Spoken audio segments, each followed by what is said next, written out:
From a network of highly secure, top secret locations across North America, this is the return of the Spurs Insider Podcast. I am your host, Mike Finger, being joined once again, audio only, by Express News beat writers Tom Orsborn, Jeff McDonald, and sports editor Nick Talbot. We are back to talk about your tanking local Cagers who cannot be beaten. Is that a paradox? Is that an enigma? Is that a mystery wrapped in a riddle? Who's to say? But let's get into it. Tom Orsborn, you are in a secure location not too far from me in the Great White North. We will not be more specific than that. But what do you make of what is going on with the 3-1 tanking local Cagers? Man, just juggernaut. It's just a juggernaut. But seriously, they're playing. Their pace, their aggressiveness. Ever since that opener when they lost to Charlotte, has been excellent. I mean, last night in at the Target Center, I mean, as Chris Finch said, they outpunked us in every way possible, and that's pretty much the perfect description for it. Although you wonder, it's just early. It's Minneapolis was playing. I mean, Minnesota was on a back-to-back, but still, I mean, Spurs, what they're doing is impressive. They're playing really hard. The listeners were up in arms last week, and I mean, at least one or two of them, a huge chunk of our fan base, about us not doing an opening week Spurs Insider Podcast. If we would have done it, if we would have gotten our act together and done our first podcast the day after that opening game, how different would that podcast sound than the one we're doing just a few days later? The opening night performance against the Charlotte Hornets, who are not a juggernaut in the Eastern Conference and might end up becoming the tanking Hornets, was one of the more lopsided, one of the more humiliating opening night efforts in the history of the San Antonio Spurs. And, based on that first night, it looked like exactly what everybody expected. This was going to be a brutal year where the Spurs were going to struggle to not just win, but to hang in there with most teams. And then they turn around and Jeff went on the road to Indianapolis and Philadelphia and saw just one of the more dramatic overnight turnarounds we've ever seen. And I know this isn't going to last forever, but Jeff, you can weigh in on what you saw and what to make of these first four games as a whole. I think, and I made this point before to somebody, maybe not on this podcast, but I think what's going to separate your tanking Spurs this year and many of the tanking teams we've seen in the past is, they've got guys that are going to play hard. They're going to be well organized, and they're going to be competent. And so if you get in a situation when where you're playing a team that maybe has a little more talented than you, but isn't well organized and isn't competent right now and maybe isn't fully engaged, they're going to have a chance to win those games. And that's kind of what we saw in what we're seeing on this road trip is they're catching teams that aren't really prepared to play at the pace that they're playing at. Maybe you're overlooking them. Maybe just aren't as organized at this point of the season as the Spurs are, which is kind of crazy because this is a totally different Spurs team than we've seen. I mean, the starting lineup is kind of revamped. You've got guys that have not played together. And this is the point I was trying to make in the preseason when you laughed at me, but they seemed way more, besides the opener at Houston in the preseason, all the other games, they seemed way more organized and way more competent and way more, hey, they kind of know what they're doing than I expected at that point of the season. And they're ahead of a lot of the teams they're playing in that regard. And, you hate to drink the Kool-Aid, but you have to give Pop some credit for that. I think we tend to be sort of prisoners of the moment. And sure, the last these three games, you can on the one hand say exactly what you just said. that the Spurs are incredibly well prepared to play some of these teams for a team that's just kind of learning who it is, and that they're going to continue to be competent and organized and all those kinds of things. I don't expect that to continue. I mean, obviously, the other teams are going to catch up. They're not going to win 75% of their games. Other teams are going to catch up. And this doesn't make for great podcast hot takes or arguments. I think we're going to find the eventual inevitable middle ground here. Like, the Spurs aren't going to be more competent and play harder than everybody all year. Like, the Spurs do have that competitiveness in their DNA that has been passed down for generations. But like, they're going to hit those. We've seen Spurs teams in recent years that have hit those periods where they can't buy a bucket, they can't win a possession, they can't win a game, and that goes on for like a week, 2 weeks, 3 weeks at a time. Like, that's going to happen eventually, and it's easy to sit here and kind of mock other tanking teams, how they're not nearly as with it as your local Cagers are. I'm not so sure that advantage is going to stay that way all year. Like, this team is going to hit a slump, and it's going to have nights where, like, the players are, do we really want to be here? That's just natural. And one of those nights was opening night. So like, we're a week removed from them just looking like the worst team in the history of basketball. So again, this isn't exactly a hot take one way or the other. I think the water is going to, I think Manu Ginobili could put this better in terms of reverting to the mean. I think if you look on paper, the way the talent wise, what this team has, track record wise, it's a team that's going to be sort of in a fight to win 30 games, go 30 and 50, somewhere along those lines. But right now, I would just say, for those who are still in love with Victor Wembanyama, who is awesome and is a once in a generation talent. I mean, I saw him in Vegas earlier this month. He's worth dreaming about. Like, don't freak out about a 3-1 start, because it's the losses are going to come eventually if you want the losses. And if you like the wins, enjoy them because they're fun. Right. My point is that they're going to win 62 games, which is what they're on pace up for. They're not going to win 40 games. But these predictions about the Spurs are going to win 20 and maybe less than 20, and maybe 20 is the over-under, and all these discussions people are having in the preseason, I don't think they're going to be that bad without trying to be that bad. I think that was the point I was trying to make in the preseason, was if they go out to try to win every game they can, I don't think they're going to finish in the bottom three. Now, I'm not saying they are going to do that. There are certainly ways they can get around doing that. There are certain things the front office can do as we approach the trade deadline that can hamstring any chances to do that. I'm just saying, I think this team is probably, I mean, it's good enough to win more than 20 games. I think if you gave me 20, if you told me they were going to win 20 or they were going to win 30, like those are the two numbers, I would say they're way more likely to win 30. And I don't know that 30 is enough to maximize your Wemby chances. I think the odds before the season began were at what? In Vegas, odds were 22.5 wins. Looks like they're going to be over that now. People who, it's early, went back the last 3 years. I wouldn't call that a lot. I wouldn't. There's going to be some rough. There's going to be some rough months. I went back the last 3 years and looked at the teams that went 3-1 to start.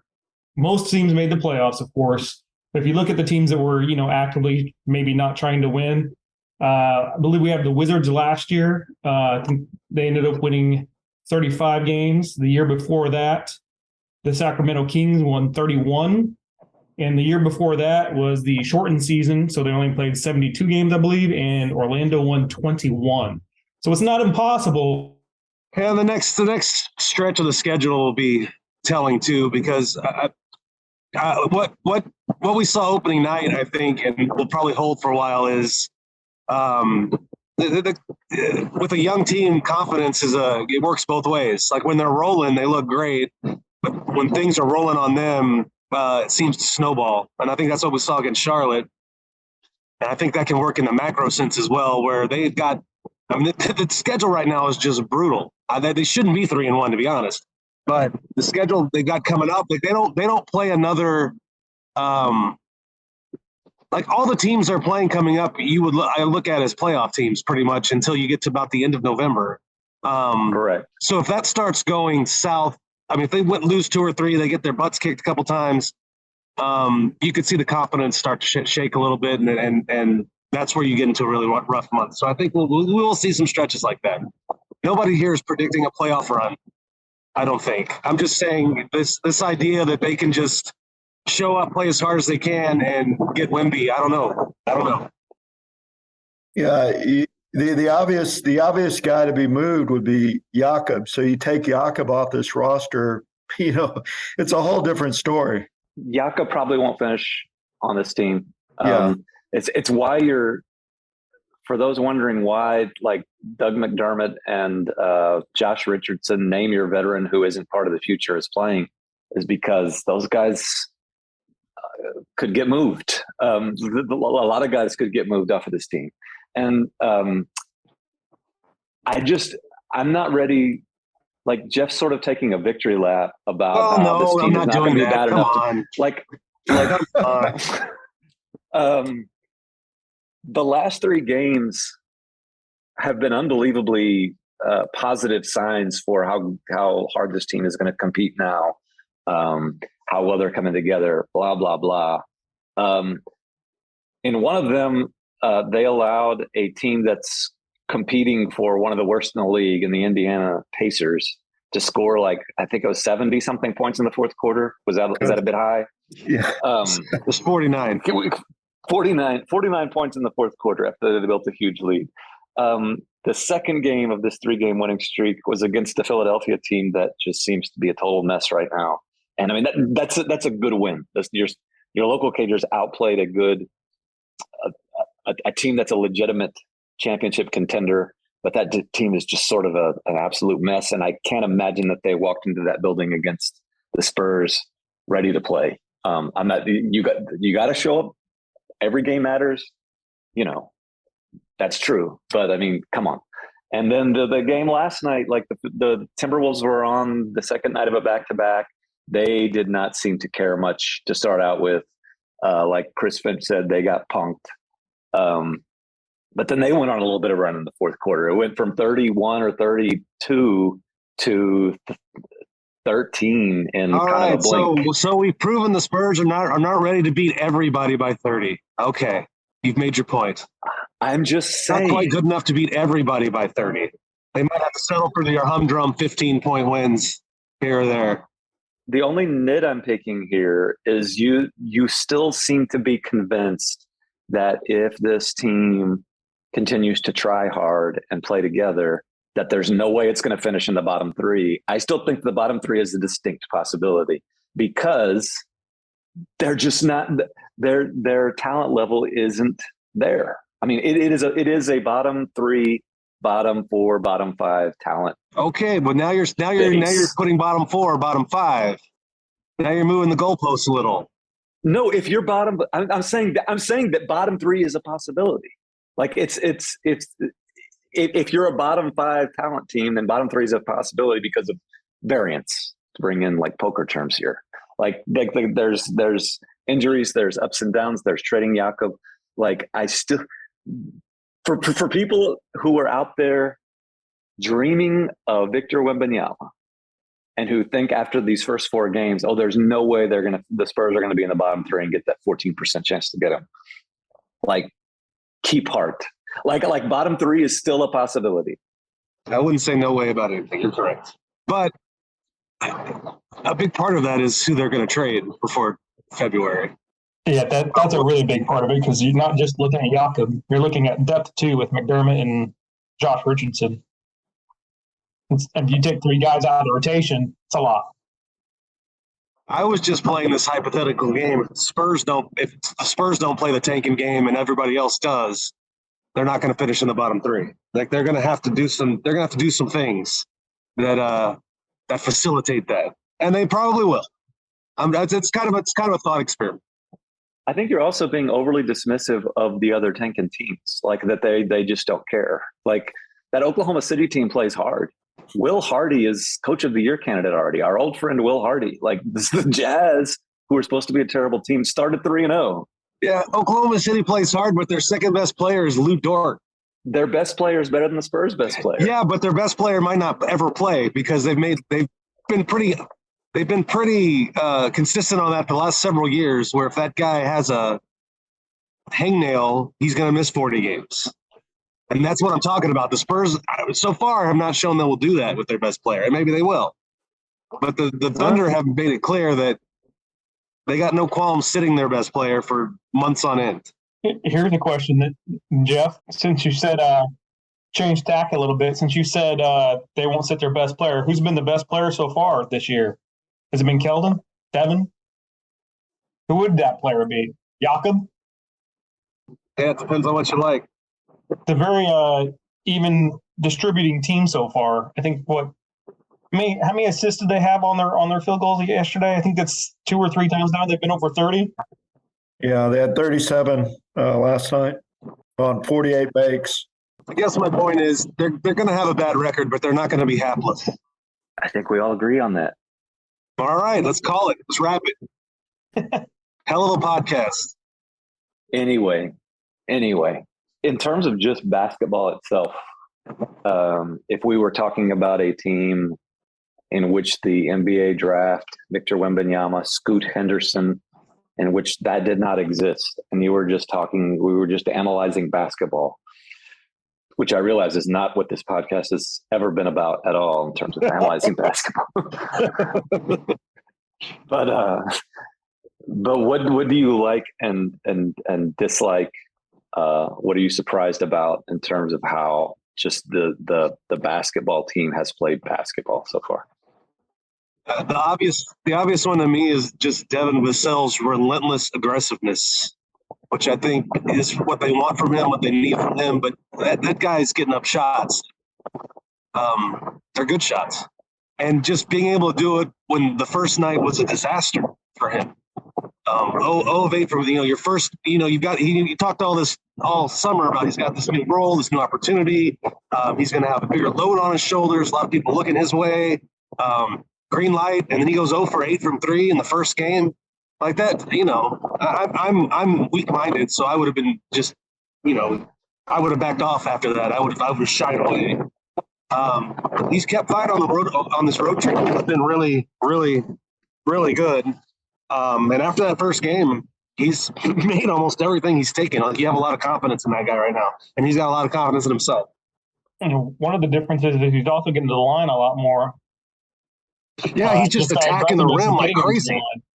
Yeah, the biggest thing that stands out to me is they're executing the way they want to execute. They're 4th in the league in pace. That's exactly what they want to be. And then last night you throw in a component, something else that they've wanted to see that finally happened last night was Jeremey Sochan being aggressive and going to the basket and getting out on the break and attacking the rim. So that's impressive that they're doing what they set out to do. Their pace is excellent. They're playing strong on defense. So that first unit deserves a lot of credit, I think. Jeremey Sochan had a better scoring spurt in his 4th game in the NBA than he ever had in college. His career high in college, this top 10 NBA draft pick, was 17 points. Never scored more than 17 points in a game in Baylor. That's just not what he was asked to do. It's kind of the way the draft is now. Like you're drafting on potential, not necessarily on accomplishments. I just found that kind of interesting. And then last night, we're recording this on a Tuesday here in the Great White North. On Monday night against the Minnesota Timberwolves, Jeremey Sochan by the 6-minute mark of the second quarter already had 12 points.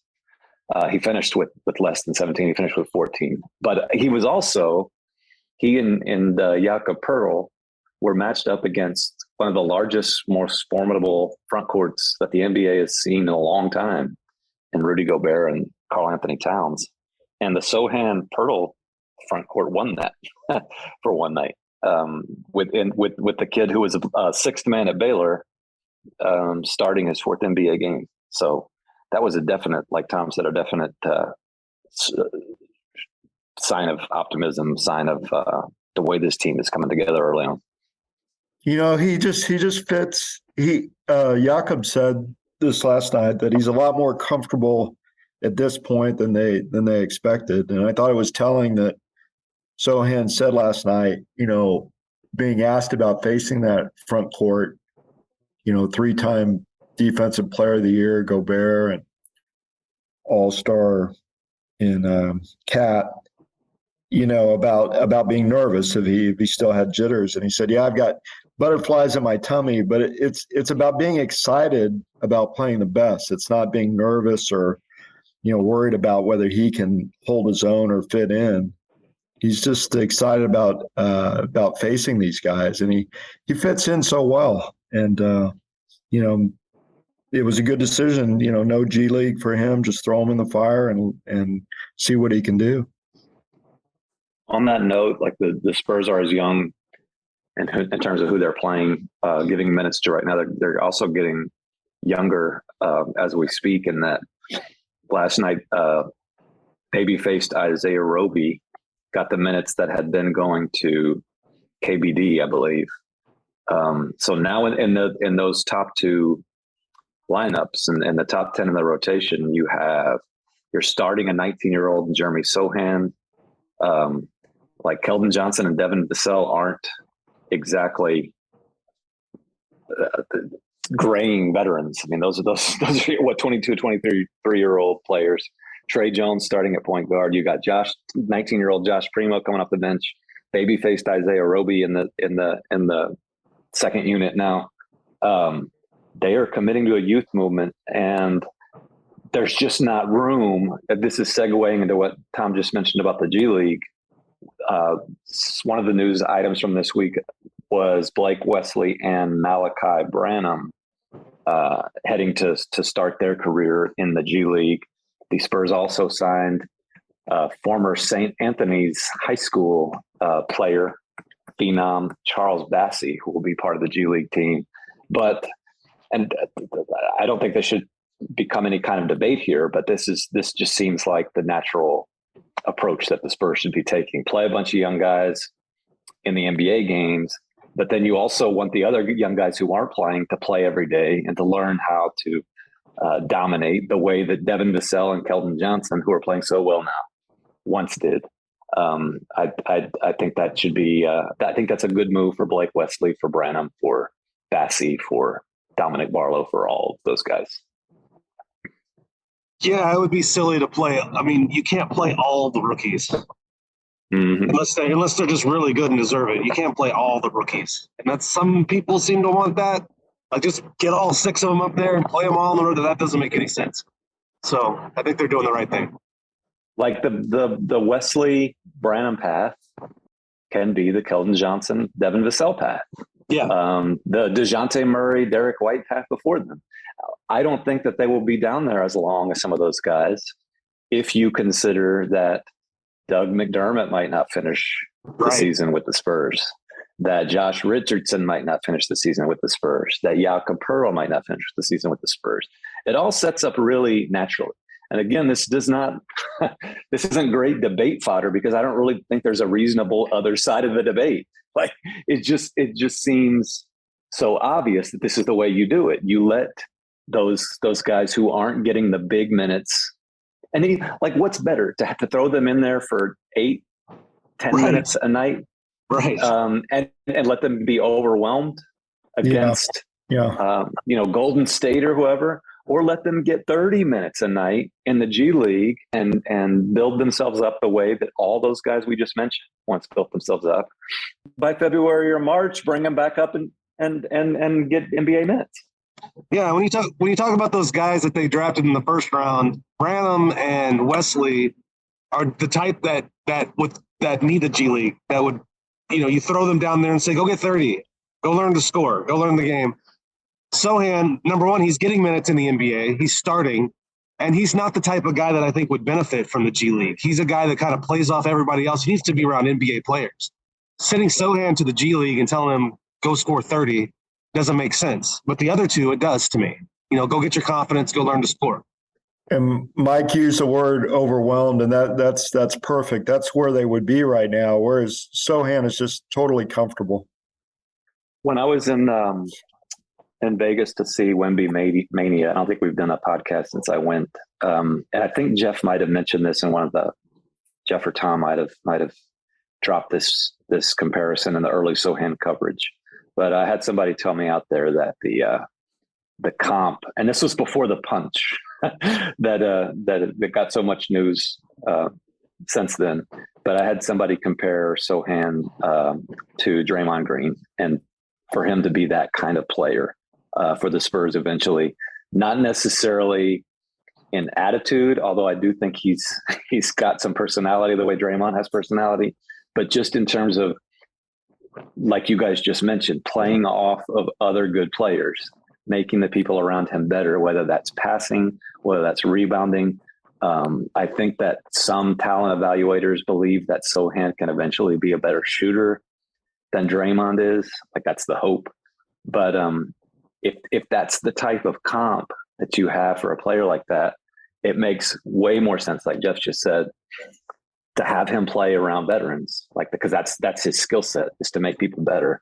As opposed to, you want like a Blake Wesley or Malachi Branham to go down and learn how to be a lead scorer, to dominate against competition where they can be effective. So I just found that kind of interesting there to hear that comparison, because it sort of makes sense. Yeah. He can. He's going to shoot better. I think he's shown signs of that, and the assists last night, 4 assists. Yeah, he's just fitting in. That starting five is a very comfortable unit. I think they really play well together, and he's a big part of that. I will eat a little bit of crow on Trey Jones. I'll say this about him now. Early in his career, I thought this was an organizational, just kind of nice guy to have at the bottom of the roster, just in case, insurance policy, whatever. I did not see the long-term fit, and he's not going to be a star. I think didn't Pop compare him last night, Tom, to Avery Johnson? Yes. In terms of just the presence, giving everything he has every night in every way, shape. Right. Like he doesn't kill you as a starting point guard, and I think there's a time not so long ago when I would have thought that he would have, but he's been a pleasant surprise and just kind of a steadying, kind of the perfect guy for what the Spurs are trying to do this year. That assist to turnover ratio is always there with him. 8 assists last night, 1 turnover. It was interesting Pop made the Avery comparison, because after the game in Philadelphia, I was talking to Keldon about Trey. And I was the one that brought up, like, it's a tough job, point guard for the Spurs. Like, you're following an all-star who followed an all-star. And Keldon, gave a great quote about how, he doesn't have to be Tony Parker or DeJounte Murray. And I almost asked Keldon, do you even remember Avery Johnson? Because that's who Trey kind of reminds me of the most in terms of Spurs point guards. But I did not. So it was surprising. It was interesting to me that Pop made that comparison a couple nights later. Yeah. You and Jeff McDonald and Greg Popovich on the same wavelength. There's something to be said for that. There's something to be said for, even though impending doom is just beyond the horizon, to appreciate the joy of today, the simple pleasures of victories over the Indiana Pacers and the Philadelphia 76ers and the Minnesota Timberwolves. Even though just a day from now it could all fall apart, just enjoy what you have while you have it. And we'll keep that same thing going here on the Spurs Insider podcast. Until the next time, take care of each other and keep it real.